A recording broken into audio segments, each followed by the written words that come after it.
വിശുദ്ധ കുരിശിൻ്റെ അടയാളത്താൽ ഞങ്ങളുടെ ശത്രുക്കളിൽ നിന്ന് ഞങ്ങളെ രക്ഷിക്കണമേ. ഞങ്ങളുടെ തമ്പുരാനെ, പിതാവിൻ്റെയും പുത്രൻ്റെയും പരിശുദ്ധാത്മാവിൻ്റെയും നാമത്തിൽ ആമേൻ. ഹന്ന സാമുവേലിനെ നൽകി അനുഗ്രഹിച്ച കർത്താവിന് കീർത്തനം പാടി. ഹന്ന ഇങ്ങനെ പ്രാർത്ഥിച്ചു: എൻ്റെ ഹൃദയം കർത്താവിൽ ആനന്ദിക്കുന്നു, എൻ്റെ ശിരസ് കർത്താവിൽ ഉയർന്നിരിക്കുന്നു. എൻ്റെ അധരം ശത്രുക്കളെ പരിഹസിക്കുന്നു, എന്തെന്നാൽ അവിടുത്തെ രക്ഷയിൽ ഞാൻ ആനന്ദിക്കുന്നു. കർത്താവിനെ പോലെ പരിശുദ്ധനായി മറ്റാരുമില്ല, കർത്താവല്ലാതെ മറ്റാരുമില്ല. നമ്മുടെ ദൈവത്തെപ്പോലെ സുസ്ഥിരമായ ഒരാശ്രയമില്ല. അഹന്തയോടെ മേലിൽ സംസാരിക്കരുത്. നിന്റെ നാവിൽ നിന്ന് ഗർവ് പുറപ്പെടാതിരിക്കട്ടെ. കാരണം കർത്താവ് സർവജ്ഞനായ ദൈവമാണ്. പ്രവർത്തികളെ വിലയിരുത്തുന്നത് അവിടെ നിന്നാണല്ലോ.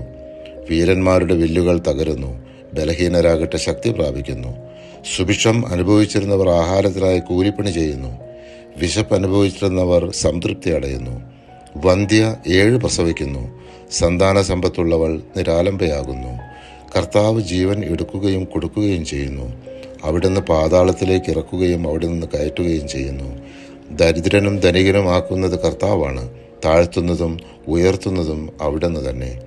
ദരിദ്രനെ അവിടുന്ന് ധൂളിയിൽ നിന്ന് ഉയർത്തുന്നു, അഗതിയെ കുപ്പയിൽ നിന്ന് സമുദ്ധരിക്കുന്നു. അങ്ങനെ അവരെ പ്രഭുക്കന്മാരോടൊപ്പം ഇരുത്തി ഉന്നത സ്ഥാനങ്ങൾക്ക് അവകാശികളാക്കുന്നു. ഭൂമിയുടെ അടിത്തൂണുകൾ കർത്താവിൻ്റേതാണ്, അതിന്മേൽ അവിടുന്ന് ലോകത്തെ ഉറപ്പിച്ചിരിക്കുന്നു. തൻ്റെ വിശ്വസ്തരുടെ പാദങ്ങളെ അവിടുന്ന് കാക്കുന്നു.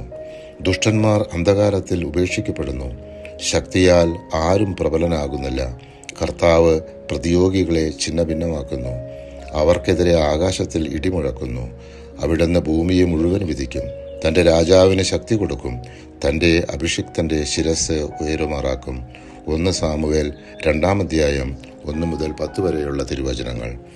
ഏലിയുടെ പുത്രന്മാർ ദുർമാർഗികളും കർത്താവിനെ ബഹുമാനിക്കാത്തവരുമായിരുന്നു.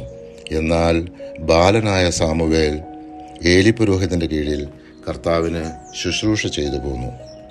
പരിശുദ്ധാത്മാവേ, തിരുവചനത്തിൻ്റെ അനന്തശക്തിയാൽ ആത്മാവിൻ്റെ ബലങ്ങളും ദാനങ്ങളും നൽകി തീഷ്ണതയാൽ ഞങ്ങളെ ജ്വലിപ്പിക്കണമേ. ആമേൻ.